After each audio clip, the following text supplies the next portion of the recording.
গণপ্রজাতন্ত্রী বাংলাদেশ সরকারের মাননীয় প্রধানমন্ত্রী বিএনপি চেয়ারপারসন জননেতা তারেক রহমানের বিরুদ্ধে অবমাননাকর বক্তব্য রাখার প্রতিবাদে নারায়ণগঞ্জ মহানগর বিএনপি উদ্যোগে আজকের এই প্রতিবাদ সভার সম্মানিত সভাপতি বাংলাদেশ জাতীয়তাবাদী দল নারায়ণগঞ্জ মহানগর শাখার সংগ্রামী সদস্য সচিব অ্যাডভোকেট আবু আলী সুবহান টিপু মঞ্চে উপস্থিত রয়েছেন।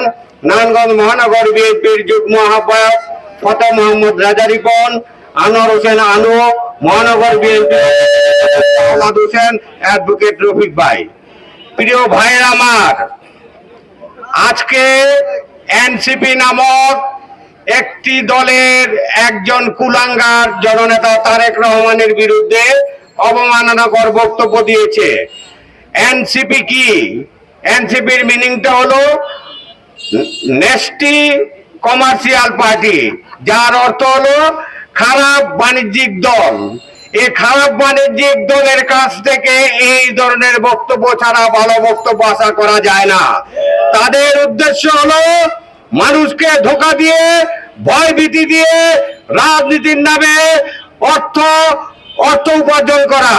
প্রিয় ভাইরা আমার, 5ই আগস্টের পরে এনসিপির প্রত্যেকটি নেতা কর্মীর দেহের অবস্থা দেখেন, আর 5ই আগস্টের আগে এনসিপির প্রত্যেকটা নেতা কর্মীর দেহের অবস্থা দেখেন।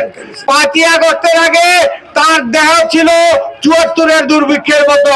5ই আগস্টের পরে অদ্যাবধি পর্যন্ত তারা এক একজন পাঠা হয়ে গিয়েছে।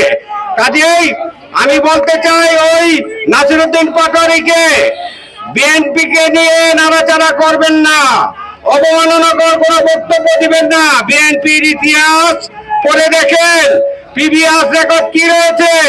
স্বৈরাচারী এরশাদ বিরোধী আন্দোলনের, 90-এর গণ আন্দোলনের রাজপথের ইতিহাস রয়েছে। দীর্ঘ 17 বছর স্বৈরাচারী শেখ হাসিনার বিরুদ্ধে রাজপথে আন্দোলনের ইতিহাস রয়েছে।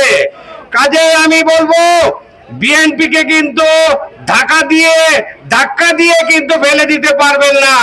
17 বছর শেখ হাসিনা সহ যত আওয়ামী লীগের নেতৃবৃন্দ আছে, শহীদ জিয়াউর রহমানের নামে, খালেদা জিয়ার নামে, জননেতা তারেক রহমানের নামে কটূক্তি করে একটুও কিন্তু মান সম্মান নষ্ট করতে পারে নাই। কাজেই আপনারাও পারবেন না। বিএনপি হলো জননন্দিত দল। সকলকে আজকের এই প্রতিবাদ মিছিলে অংশগ্রহণ করার আহ্বান জানিয়ে আমি আমার বক্তব্য শেষ করছি। বাংলাদেশ জিন্দাবাদ।